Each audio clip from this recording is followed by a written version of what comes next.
할렐루야. 오늘도 주님의 큰 은혜가 우리 모두에게 함께 하시 바랍니다. 자, 오늘은 우리 바나바라는 제목으로 함께 은혜를 나누고자 합니다. 예루살렘 교회가 이제 안디옥에서 수많은 이방인들이 예수를 믿는다라는 소문을 들었을 때 바나바를 안디옥 교회 목회자로 파송합니다. 예루살렘 교회가 안디옥 교회에게 이 바나바를 보내준 것은 그들이 안디옥 교회를 진정으로 사랑했기 때문입니다. 바나바는 안디옥 교회에 주신 하나님의 축복이었고, 그래서 큰 무리가 죽게 더하여지는 그러한 열매를 맺게 되었습니다. 그러면 바나바는 과연 어떤 사람이었기에 그로 인해서 안디옥 교회가 이렇게 큰 부흥의 축복을 받았을까요? 오늘 본문을 보면 바나바는 착한 사람이요 또 성령과 믿음이 충만한 사람이었다라고 기록하고 있습니다. 바나바의 세 가지 성품을 기록하고 있는데요, 바로 착한 사람이고 성령이 충만한 사람, 믿음이 충만한 사람, 이 세 가지 특징을 바나바가 갖췄던 것을 보게 됩니다. 그런데 이 세 가지 성품은 또한 우리 사람이 좋은 관계를 맺을 수 있는 그런 필수적인 요소인 것을 볼 수가 있습니다. 사람은 혼자서는 살 수 없는 사회적인 존재로서 우리 공동체 안에서 필연적으로 어떤 다른 존재와 관계를 맺고 살아가고 있는데요, 보통 사람이 맺는 관계는 위로는 하나님과의 관계, 또 옆으로는 다른 사람들과의 관계, 또 아래로는 재물과의 관계를 이렇게 맺고 있는 것을 보게 됩니다. 그래서 오늘 본문의 바나바는 이 세 가지의 관계가 모두 좋았던 사람입니다. 그래서 하나님으로부터도 인정을 받고 사람들로부터도 칭찬을 받고 또 자기의 재물을 잘 관리할 수 있는 능력의 사람이었습니다. 오늘 우리는 이 바나바의 세 가지 성품과 세 가지의 관계를 중심으로 바나바에 대해서 살펴보고 또 함께 은혜를 나누고자 합니다. 오늘 말씀을 통해서 우리는 이 시대에 바나바들이 되어서 하나님께 크게 쓰임받고 또 우리 교회는 크게 부흥하는 축복의 주인공들 되시기를 주님의 이름으로 축원합니다. 자, 그러면 바나바는 과연 어떤 사람이었을까요? 첫 번째로 바나바는 하나님의 관계에 비추어 볼 때 착한 사람이었습니다. 자, 오늘 보면 24절을 같이 읽도록 하겠습니다. 시작. 바나바는 착한 사람이요 성령과 믿음이 충만한 사람이라 이에 큰 무리가 죽게 더하여 지더라. 아멘. 바나바는 착한 사람이라고 했습니다. 여기서 착한 사람이라는 것은 세상 사람들이 말하는 착한 사람이 아니라 하나님께서 인정하시는 착한 사람을 의미합니다.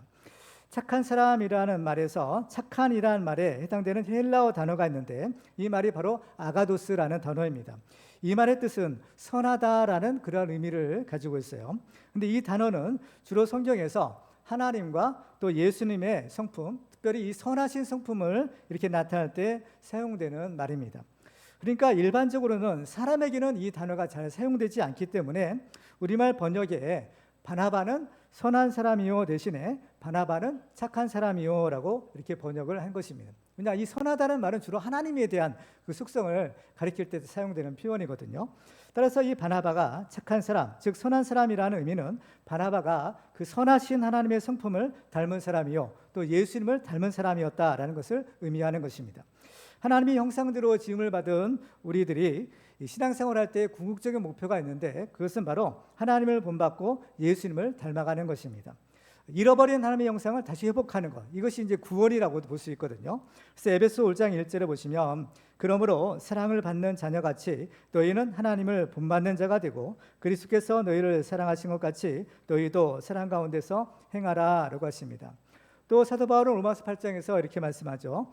하나님이 미리 아신 자들을 또한 그 아들의 형상을 본받게 하기 위하여 미리 정하셨으니 이는 그로 많은 형제 중에서 맏아들이 되게 하려 하심이니라 라고 하십니다. 우리도 바로 이 바나바처럼 하나님이 인정하시는 착한 사람, 즉 선한 사람이 되어야 될 줄로 믿습니다. 그래서 성경을 보면 하나님께서 그 종들을 평가하실 때 그 칭찬하는 기준이 무엇인가 하면 바로 착하고 충성된 종이라는 것입니다. 이 달란트 비유에서 보면요, 2달란트와 또 5달란트 받은 종들에 대한 주님의 칭찬이 있었습니다. 마태복음 25장 23절을 같이 읽어볼까요? 시작. 그 주인이 이르되 잘하였도다 착하고 충성된 종아 내가 적은 일에 충성하였음에 내가 많은 것을 내게 맡기리니 내 주인의 즐거움에 참여할지어다. 아멘. 오늘 본문에 있는 바나바는 바로 주님께서 인정하시는 착하고 충성된 종이 틀림이 없을 것입니다. 왜냐하면 이 성경을 보면요, 예수님의 그 12 제자들 말고도 사도라는 칭호를 받은 또 다른 두 사람이 더 있었던 것을 보게 됩니다. 그 사람이 누구냐면 바로 오늘 본문에 있는 바나바와 바로 이 바울, 사울인 것입니다. 이 바울이야 다메섹 도상에서 부활하신 예수님을 만났기 때문에 그의 사도권이 인정될 수 있겠지만 바나바가 사도라는 것은 대부분 잘 모르는 사실입니다. 우리는 바나바가 사도라는 근거를 바로 이 성경, 즉 오늘 본문의 사도행전에서 찾아볼 수가 있는데요. 첫 번째로는 사도행전 8장 1절의 말씀입니다. 같이 읽겠습니다. 시작. 그날에 예루살렘에 있는 교회에 큰 박해가 있어 사도 외에는 다 유대와 사마리아 모든 땅으로 흩어지니라. 아멘. 예루살렘 교회에 큰 박해가 있을 때 사도 외에는 다 흩어졌다라고 했습니다. 남아있는 것은 누구겠어요? 사도들만 남아있었다는 겁니다. 그런데 바나바는 처음부터 끝까지 바로 이 예루살렘 교회를 지켰던 겁니다. 그래서 예루살렘 교회가 안디옥 교회에 이 바나바를 파송할 수가 있었던 것입니다. 그리고 두 번째 증거는 사도행전 14장에서 찾아볼 수가 있는데요. 바나바와 사울이 이제 선교 여행을 다니는데 제1차 선교 여행을 다닐 때의 장면을 이렇게 기록합니다. 제가 읽도록 하겠습니다. 이에 이고니온에서 두 사도가 함께 유대인의 회당에 들어가 말하니 유대와 헬라의 허다한 무리가 믿더라. 그러나 순종하지 아니하는 유대인들이 이방인들의 마음을 선동하여 형제들에게 악감을 품게 하거늘 두 사도가 오래 있어 주를 힘입어 담대히 말하니 주께서 그들의 손으로 표적과 기사를 행하게 하여 주사 자기 은혜의 말씀을 증언하시니 그 시내의 무리가 나뉘어 유대인을 따르는 자도 있고 두 사도를 따르는 자도 있는지라. 여기서 보면 계속해서 반복해서 두 사도의 이야기가 나옵니다. 이 두 사도라는 것은 누구를 가리키는가 하면 바로 바나바와 바울을 가리키는 말입니다. 이 누가복음과 사도행전을 기록한 사람이 누가인데 이 누가는 특별히 이 바나바를 사도라고 이렇게 기록하고 있는 것입니다. 바나바는 본래 예수님의 12 제자도 아니었고 바울처럼 부활하신 예수님을 만난 것도 아니었지만 누가는 유독 이 바나바를 사도라고 인정하고 그 이름을 성경에 기록하고 있는 것입니다. 예수님의 12 제자들만 사도라고 고집하는 사람은 잘 이해하기 어렵겠지만 누가는 예수님의 12 제자들의 사도는 아니더라도 사도와 같은 제자는 어느 시대에나 있을 수 있다라는 사실을 우리에게 알려주고 있습니다. 만일 바나바처럼 하나님께서 어떤 사람을 사도 못지않게 충성되게 여기신다면 그 사람은 누가가 기록하는 그 사도가 될 수 있지 않겠습니까? 바로 그 증거가 사도 바울인 것입니다.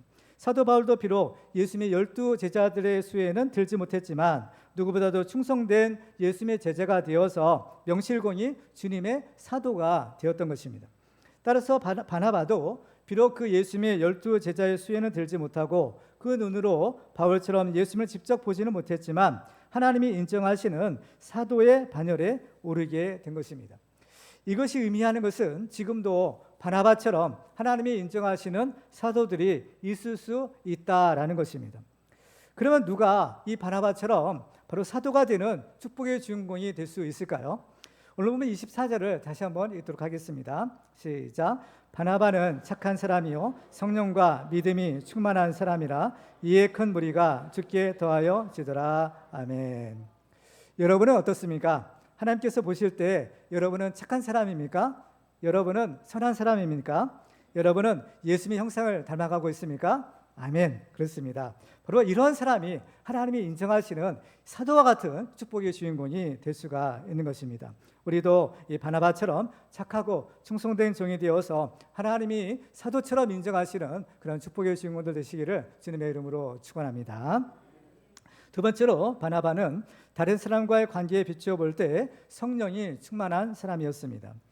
24절을 다시 한번 보시면 바나바는 착한 사람이요 성령과 믿음이 충만한 사람이라고 했습니다. 초대교회는 오순절 성령 강림으로 세워진 교회이기 때문에 그 교회의 성도들은 모두 성령 충만한 사람들이었습니다. 그런데 성경은 특별히 이 바나바에 대해서 성령이 충만한 사람이다라고 기록하고 있습니다. 그렇다면 이 바나바가 성령이 충만한 사람이라는 것은 과연 어떤 의미가 있을까요? 성령이 충만하지 않는 사람도 얼마든지 있을 수 있잖아요. 또 이와 반대로 또 악령이 충만한 사람도 있어서 마귀의 종노릇한 사람도 얼마든지 있을 수가 있는 것입니다. 성령이 충만한 사람이라는 것은 그야말로 성령이 차고 넘칠 정도로 그렇게 가득히 찬 상태를 의미하는데요. 이 성령이 충만한 사람은 말 그대로 성령에 속한 사람, 성령의 사람을 의미하는 것입니다. 성령의 사람이라는 것은 그가 하는 일이 무엇일까요? 바로 그 성령이 지시하는 일을 하는 사람인 것입니다.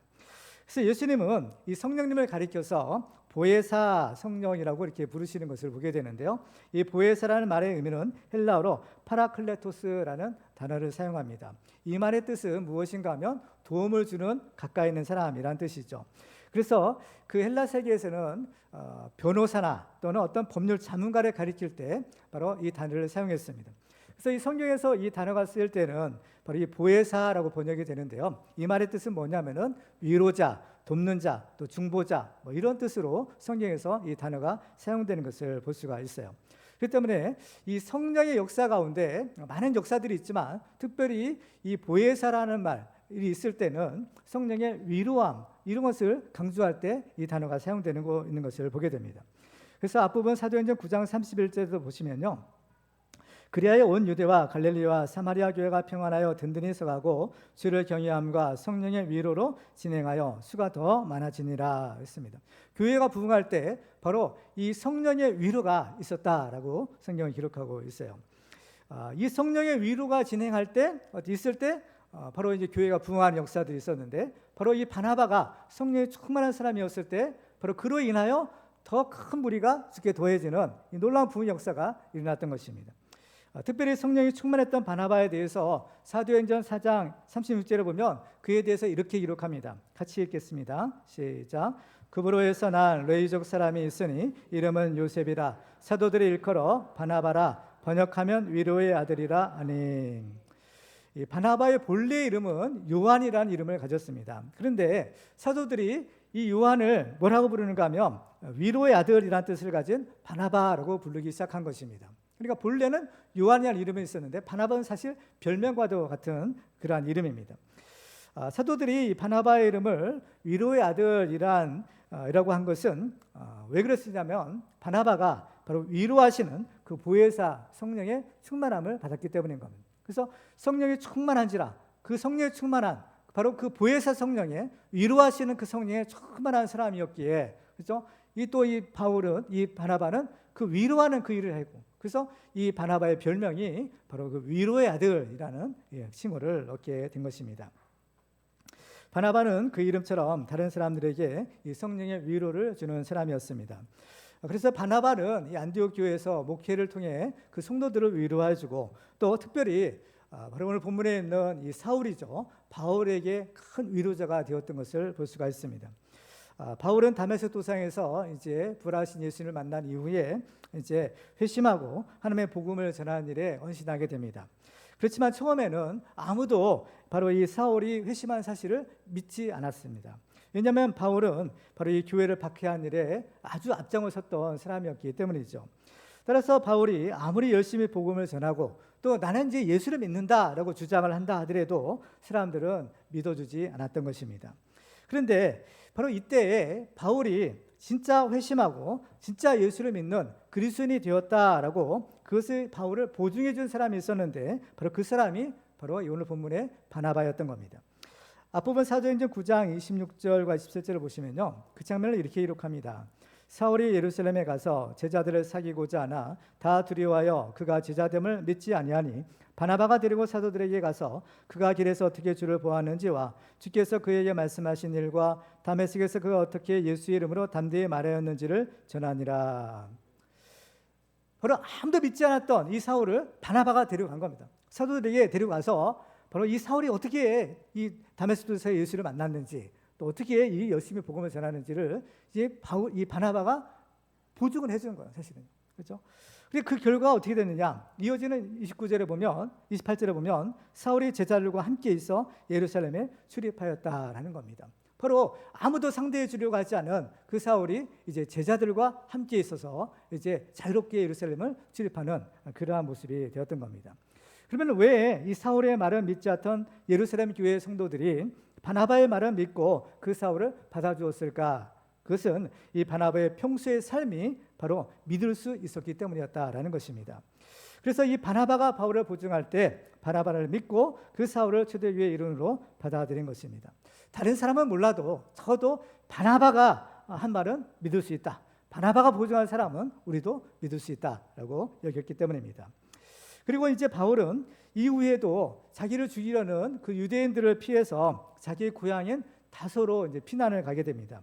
그런데 그 고향 다소에서 무려 13년 동안이나 거기에 머물게 되는 거예요.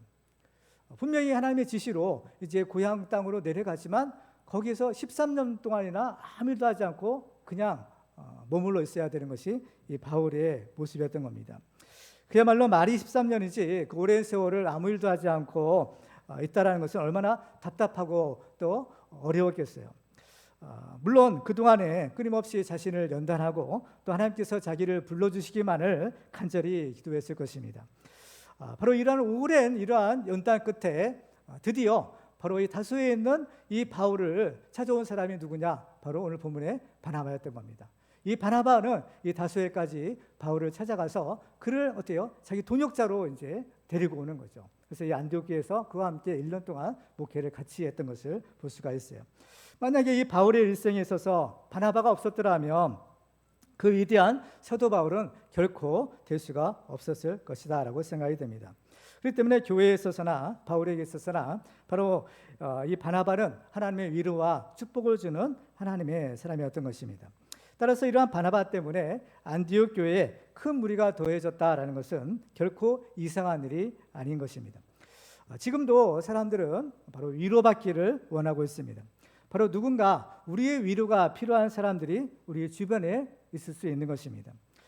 여러분은 어떻습니까? 여러분은 위로가 필요한 사람입니까? 위로를 주는 사람입니까? 우리 모든 사람은 다 위로가 필요한 사람입니다.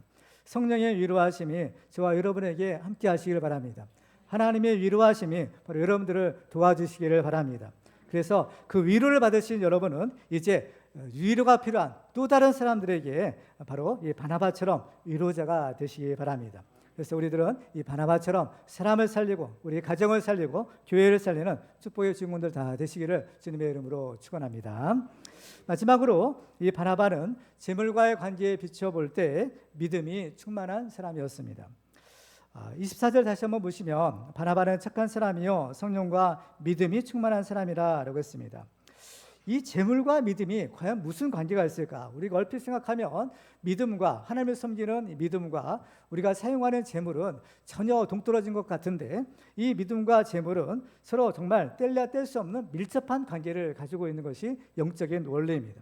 그래서 예수님은 이 세상에 계실 때 이제 제자들에게 하나님 나라의 복음을 전파하실 때 아울러서 이 땅에 있는 재물에 대한 가르침을 많이 주셨던 것을 볼 수가 있습니다. 사람들은 흔히들 이게 믿음을 좀 막연하고 관념적이고 추상적인 것으로 생각하는 경향들이 있어요. 그렇지만 성경에서 말씀하고 있는 믿음은 무한 것이 절대로 아닌 것입니다. 믿음이란 것은 아주 구체적이고 실천적이고 또 눈에 보이는 것이죠.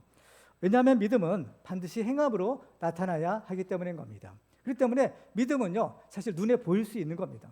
사실 믿음은 눈에 보이지 않지만 믿음의 열매는 눈에 보일 수 있는 것이죠. 그래서 하나님을 잘 믿는 사람은 그 재물도 잘 다스릴 수 있어야 됩니다. 이런 의미에서 바나바는 하나님을 잘 섬길 뿐만 아니라 재물도 잘 다스릴 줄 아는 믿음이 충만한 사람이었던 것입니다.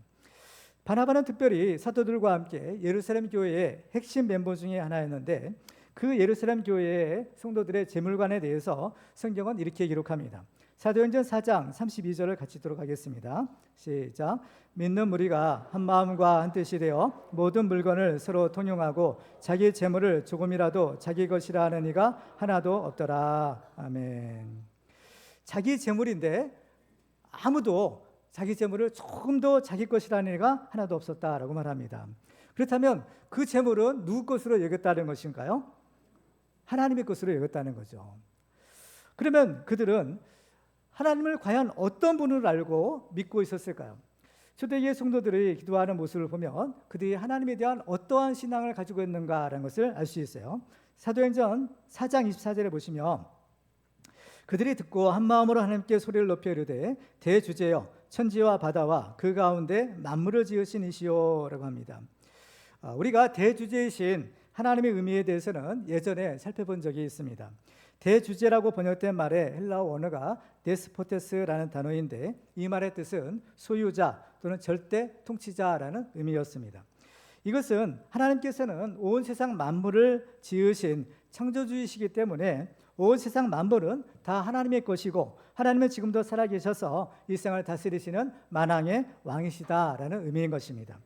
여러분은 하나님을 바로 이 데스포테스의 하나님, 대주제이신 하나님으로 믿으십니까? 아멘. 그렇습니다. 하나님을 창조주로 믿는다라는 것은 하나님의 지으신 모든 것이 바로 하나님의 소유임을 또한 믿는 것입니다. 따라서 하나님을 대주제로 믿는 사람은 자기의 생명과 또 자기가 가진 모든 것이 다 하나님의 것을 믿는 사람이죠. 그렇기 때문에 바로 이 초대교회 성도들은 자기들이 가지고 있는 재물도 자기 것으로 주장할 수 없었던 것입니다. 그렇기 때문에 자연히 무슨 일이 벌어지는가 하면 사도행전 4장 34절과 35절에 보면 이렇게 기록합니다. 그 중에 가난한 사람이 없으니 이는 밭과 집 있는 자는 팔아 그 판 것의 값을 가져다가 사도들의 발 앞에 두매 그들이 각 사람의 필요를 따라 나누어 줌이라. 바로 이것이 초대교회 성도들이 가진 재물관이었다라는 것입니다. 그러니까 이러한 올바른 재물관을 가지려면 먼저 전제 조건이 있다라는 겁니다. 아무나 이런 재물관을 갖는 것이 아니고 오직 먼저 하나님에 대한 바른 믿음을 가져야만 바로 이러한 재물관도 가질 수가 있는 것입니다. 그런데 이러한 재물관은요, 이것은 정말 믿음이 좋은 사람들만 가지고 있는 것이다 라고 생각할 수가 있겠지만 사실은 그렇지 않는 겁니다. 왜냐하면 바로 이 초대교회 성도들은요, 믿은 지가 얼마 되지 않은 사람들인 겁니다. 그야말로 믿자마자 바로 이러한 일을 했다는 거죠. 오순절 성령 강림 이후에 바로 예루살렘 교회가 세워지는데 교회가 처음 설립될 때부터 바로 그들이 이러한 삶을 살았더라라는 겁니다. 사도행전 2장에 이제 성령 강림 사건이 기록되어 있고 성령 강림으로 인해서 이제 예수 믿는 사람들이 모여졌을 때 자연스럽게 교회가 세워지게 됩니다. 그 교회의 모습을 사도행전 2장 44절과 45절은 이렇게 기록합니다. 믿는 사람이 다 함께 있어 모든 물건을 서로 통용하고 또 재산과 소유를 팔아 각 사람의 필요를 따라 나눠주며 라고 했습니다. 그러니까 이러한 믿음은요, 처음부터 가졌던 믿음인 겁니다. 오랜 세월에 연륜이 있어야만 갖는 믿음이 아닌 애시당초부터 처음에 그 하나님에 대한 믿음이 바로 이러한 결과로 나타났다라는 사실인 겁니다. 우리는 이러한 모습은 천국에서나 이루어질 것이라고 여기고 일상에서는 불가능한 일이라고 치부하지만 이것은 처음 믿는 초신자들이 헌신했던 모습이고 교회가 세워지면서 동시에 일어난 사건이었던 겁니다. 그러니까 바른 재물관과 하나님을 섬기는 신앙은 사실 뗄래야 뗄 수가 없다라는 것입니다. 그러니까 바른 재물관 없이는 하나님을 바르게 섬길 수가 없는 것입니다. 예수님은 그 이유에 대해서 마태복음 6장 24절에서 이렇게 말씀합니다. 같이 읽겠습니다. 시작. 한 사람이 두 주인을 섬기지 못할 것이니 혹 이를 미워하고 저를 사랑하거나 혹 이를 중히 여기고 저를 경히 여김이라. 너희가 하나님과 재물을 겸하여 섬기지 못하느니라. 아멘. 그렇습니다. 정말 우리의 신앙을 한번 점검해 볼 필요가 있는데요. 정말 나의 믿음이 어느 정도인가? 정말 나의 믿음이 하나님이 인정하시는 참된 믿음인가 아닌가? 우리 상당히 궁금합니다. 그런 것들을 한번 점검해 볼 필요가 있는데요. 나의 믿음을 점검해 보려면 바로 이 물질, 그렇죠? 재물에 대한 바로 이 소유권이 어디에 있는가라는 것을 한번 점검해 볼 필요가 있는 것입니다. 많은 사람들이 하나님을 사랑한다고 하면서도 실제로는 하나님보다 돈을 더 사랑하는 있는 것이 우리의 실정입니다. 그러므로 우리는 필연적으로 하나님을 섬기는 사람이 되든 아니면 재물이라는 우상을 섬기는 사람이 되든 둘 중에 하나가 될 수밖에 없는 것이죠. 그래서 재물은 분명히 하나님이 주시는 축복이지만 사람들이 하나님보다 재물을 더 좋아할 때 그것은 하나님이 제일 싫어하시는 우상이 되고 마는 것입니다. 그래서 하나님을 섬기는 신앙에 있어서 최고의 걸림돌이자 유혹은 또한 재물이 될 수도 있는 겁니다. 그 축복이 변하여 오히려 걸림돌이 될 수도 있는 것이죠. 눈에 보이는 우상의 본질은 결국 자기 자신을 위한 세상의 재물이라는 것으로 요약이 되는 겁니다. 이 재물의 문제를 우리가 해결하지 않으면 하나님을 바르게 섬길 수가 없고 또 그 신앙은 하나님께 인정받을 수도 없게 되는 겁니다. 그래서 오늘 본문의 바나바는 이런 다른 초대교회 성도들처럼 바른 재물관을 가지고 있는 사람이었던 것입니다. 36절과 사도행전 4장 36절과 30절을 보면 그 이 바나바의 모습을 이렇게 기록하는데요. 구브레스 난 레위족 사람이 있으니 이름은 요셉이라 사도들이 일컬어 바나바라 번역하면 유료의 아들이라 하니 그가 밭이 있음에 팔아 그 값을 가지고 사도들의 발 앞에 두니라. 바나바가 이런 일을 한 것은 하나님의 마음을 품었기 때문입니다. 바나바는 착한 사람이라고 했죠. 착한 사람은 선한 사람, 곧 하나님의 선한 성품을 가진 사람이라는 뜻이었습니다. 그래서 이 하나님의 선한 성품은 바로 우리를 긍휼히 여기는 마음인 거예요. 그러니까 이 하나님의 마음, 하나님의 성품, 이것은 불쌍히 여기는 겁니다. 우리를 불쌍히 여기시는 것이 하나님의 마음인 것입니다. 시편 기자는 시편 59편에서 이렇게 얘기합니다. 나의 힘이시여 내가 주께 찬송하오리니 하나님은 나의 요새이시며 나를 긍휼히 여기시는 하나님이시니이다. 이 시편 기자만 하나님이 긍휼히 여기시는 것이 아니라 하나님은 우리 모두를 다 긍휼히 여기시는 것을 믿으시기 바랍니다. 그렇습니다. 그래서 하나님 이 바나바는 이 긍휼히 여기시는 하나님의 마음을 품었기 때문에 가난하고 어려운 사람들을 그냥 보고 지나갈 수가 없었던 겁니다.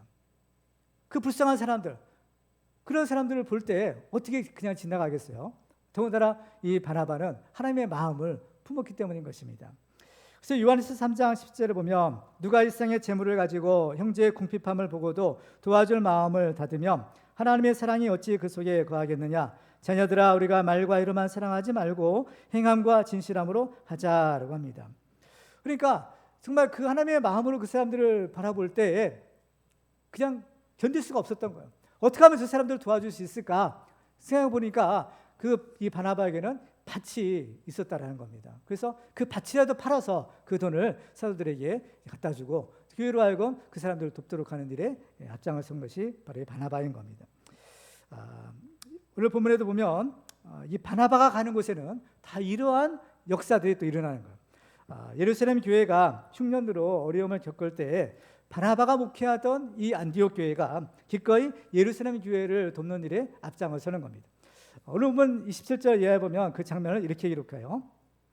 그때 선지자들이 예루살렘에서 안디옥에 이르니 그 중에 아가보라 하는 한 사람이 일어나 성령으로 말하되 천하의 큰 흉년이 들리라 하더니 글라우디오 때에 그렇게 되니라. 제자들이 각각 그 힘대로 유대에 사는 형제들에게 부조를 보내기로 작정하고 이를 실행하여 바나바와 사울의 손으로 장로들에게 보내니라. 초대교회 성도들이 이렇게 바른 재물관을 가질 수 있었던 것은 바로 하나님과 그 재물의 위치를 바르게 놓을 줄 알았기 때문인 겁니다. 초대교회 성도들이나 바나바나 모두가 자기들이 재산을 처분한 돈을 바로 이제 헌금할 때 특별히 사도들의 발 앞에 두었다라고 이제 기록하고 있습니다. 왜냐하면 이것은 재물이 있어야 될 곳이 어디냐? 바로 그 발 앞에라는 것이기 때문입니다. 우리의 그 신체를 기준으로 볼 때 발이라는 위치는 맨 밑바닥에 있는 것이 발이잖아요. 그죠? 머리는 이제 위쪽에 있지만 발은 맨 밑바닥에 있는 것이 발인 것입니다. 이에 비해서 천지의 대주제이신 하나님이 계셔야 될 곳은 어디냐? 항상 위에인 거죠. 항상 가장 높은 자리, 항상 최고의 우선순위의 자리에 바로 하나님이 이제 계시는 겁니다. 그러니까 우리가 이제 세 가지 관계를 맺고 있다고 했잖아요. 그러니까 다 위치가 있는 겁니다. 그래서 우리가 섬기는 하나님은 우리의 위에 계시는 거죠. 우리 머리 위에 계시는 것이고 또 우리와 함께 더불어 사는 사람들은 바로 우리 옆에 또는 우리 앞에 이렇게 주위에 사는 것입니다. 그리고 마지막으로 재물은 또 우리의 맨 아래에 위치하는 것이 바른 관계인 것입니다. 그러니까 우리는 위로는 하나님을 섬기고 옆으로는 우리의 이웃들과 더불어 살아가고 아래로는 재물을 다스리며 살아가는 것이 바로 이 온전한 관계를 이루는 비결이다라는 것을 의미합니다. 바로 이것이 하나님의 창조 질서에 따르는 바른 인간관계의 위치인 것입니다. 이러한 관계를 맺고 사는 사람이 바로 이 건강하고 행복한 그러한 공동체 안에서의 삶을 누릴 수가 있는 것입니다. 그리고 하나님에 대한 이러한 바른 신앙과 바른 재물관을 가지고 있을 때 바나바는요 이것을 가지고 자기 임의로 사용하지 않았더라라는 겁니다. 그러니까 얼마든지 우리는 이렇게 생각해 볼 수 있어요. 이제 밭을 팔았잖아요. 이제 돈이 이제 상당히 될 건데 그러면 바나바가 아는 불쌍한 사람들도 있을 겁니다. 분명히 바나바가 알고 있는 가까이 있는 어떤 어려운 사람들, 불쌍한 사람들 있을 텐데 바나바는 그 돈 가지고 그 사람들을 돕지 않았던 거예요.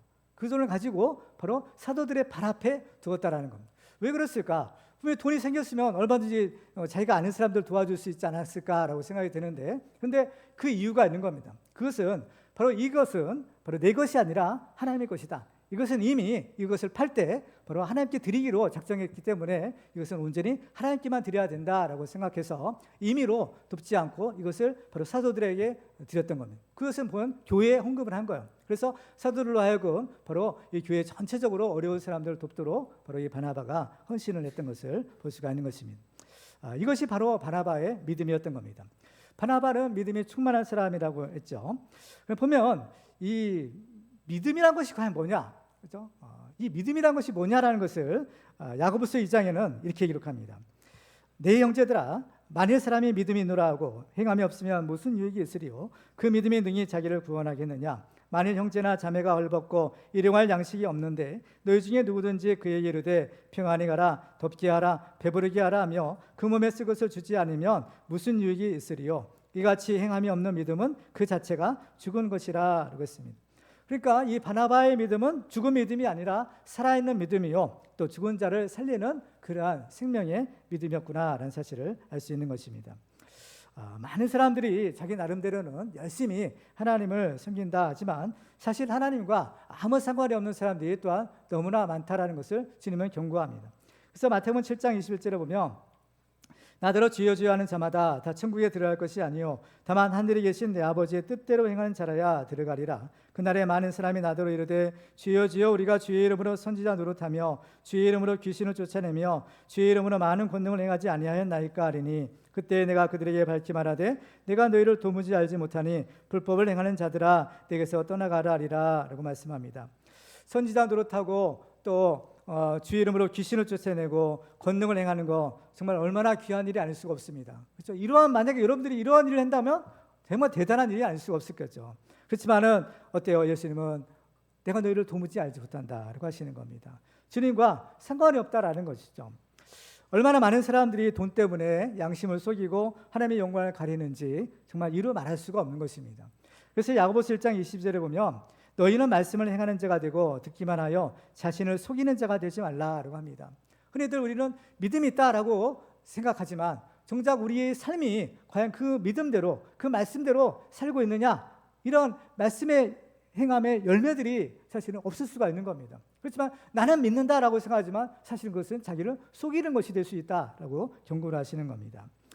따라서 초대교회 성도들처럼 대주제신 하나님에 대한 믿음과 이에 따른 바른 재물관을 가지고 있지 않으면 우리는 하나님을 바르게 섬길 수 없고 오히려 하나님의 영광을 가릴 수밖에 없게 되는 것입니다.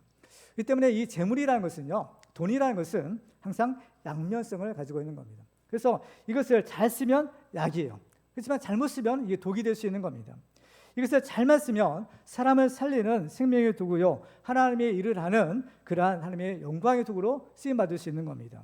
그렇지만 이것을 잘못 쓰게 되면 이것은 자칫 쾌락의 도구가 될 수 있고 죄악의 도구가 될 수도 있는 것이 또한 이 재물의 양면성인 것입니다. 그렇기 때문에 우리는 바로 이 바른 재물관을 가지고 있어야만 되는 겁니다. 우리는 하나님께 복을 달라고 빌어야 되는 겁니다. 그렇죠? 축복을 받아야 되는 거예요. 그렇지만 그 축복 받기 전에 먼저 이 바른 재물관을 가지고 있어야 된다는 겁니다. 그 바른 재물관을 가지고 있지 않으면 하나님 주신 축복이 오히려 독이 될 수도 있는 겁니다.